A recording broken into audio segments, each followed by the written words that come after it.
বাংলাদেশের না আছে আধুনিক যুদ্ধজাহাজ, না আছে আকাশ প্রতিরক্ষা ব্যবস্থা, না আছে পরমাস্ত্র, নেই বলতে কিছুই নেই।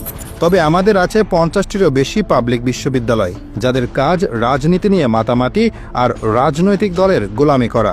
আমাদের আছে 71-এর চেতনা আর স্বজন হারানোর বেদনা। আপনজন হারাবার বেদনা। আমাদের আছে জনম দুঃখিনী মা আর বাবা হারানো আপা। আমাদের আছে নির্বাচন আর উন্নয়নের জিকির। উন্নয়ন উন্নয়ন। আমাদের আছে চারুকলা, যাদের কাজ হচ্ছে হুতুম পাচা তৈরি করা। আমাদের অনেক কিছুই আছে, কিন্তু কাজের কাজ হওয়ার মতো কিছুই নেই। অথচ এই আমরাই প্রতিদিন গলাবাজি করে দুনিয়া একদম উল্টে ফেলি। এবার কিছু উদাহরণ দেওয়া যাক। জোর যার মুল্লুক তার, এই প্রবাদ বাক্যটি আন্তর্জাতিক সম্পর্কের ক্ষেত্রে কতটা সত্য তা নিয়ে বিতর্ক থাকলেও সামরিক শক্তি যে একটা দেশের অস্তিত্ব ও প্রভাব বিস্তারের অন্যতম চাবিকাঠি তা অনস্বীকার্য। আমরা তো মুখে মুখে 7 সিস্টার্স দখল করে ফেলি, কিন্তু বাংলাদেশের সামরিক শক্তি কতটা সমৃদ্ধ তা কি জানেন? ভারত ও পাকিস্তানের তুলনায় আমরা ঠিক কোথায় দাঁড়িয়ে? প্রথমেই আসি সৈন্য সংখ্যার হিসাবে। বাংলাদেশের সক্রিয় সেনা সদস্যের সংখ্যা প্রায় 1,60,000-এর আশেপাশে। রিজার্ভে আছে আরও প্রায় 50,000। অন্যদিকে ভারতের সক্রিয় সেনা সদস্য প্রায় 14 লক্ষ আর পাকিস্তানের প্রায় 6.5 লক্ষ। সংখ্যাতত্ত্বের এই হিসাব একপাশে রাখলে দেখা যায় শুধু সংখ্যাই সব নয়, প্রশিক্ষণ, দক্ষতা আর আধুনিক সরঞ্জামের ব্যবহারও গুরুত্বপূর্ণ। ট্যাঙ্ক, কামান, যুদ্ধ বিমানের পরিসংখ্যানে আমরা ভারত বা পাকিস্তানের মতো বিশাল অঙ্কের অধিকারী নই।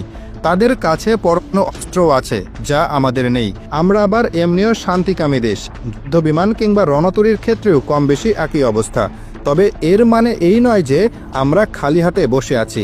আমাদেরও আছে কিছু আধুনিক অস্ত্র, আর ধীরে ধীরে সেই ভাণ্ডার আরও সমৃদ্ধ করার চেষ্টা চলছে। মাঝে মধ্যেই শোনা যায় অমুক দেশ থেকে নতুন যুদ্ধবিমান আসছে বা তমুক দেশ থেকে শক্তিশালী মিসাইল কেনা হচ্ছে। পরে অবশ্য দেখা যায় পরিসংখ্যান সেই আগের মতোই। সামরিক খাতে খরচের হিসেবেও আমরা ওই দুই দেশের তুলনায় পিছিয়ে।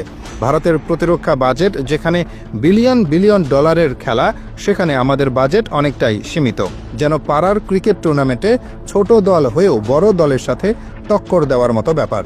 তবে সীমিত সাধ্যের মধ্যেও আধুনিকায়নের চেষ্টা চলছে।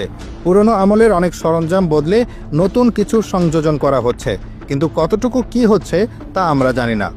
দীর্ঘমেয়াদী যুদ্ধের জন্য প্রয়োজনীয় রসদ, বিশেষ করে অত্যাধুনিক প্রযুক্তির অভাব একটা বড় চিন্তার কারণ। এছাড়া নিজস্ব প্রযুক্তিতে সামরিক সরঞ্জাম তৈরির ক্ষেত্রে আমরা এখনও অনেক পিছিয়ে। বেশিরভাগ সরঞ্জামের জন্য বিদেশের উপর নির্ভরশীল হতে হয়।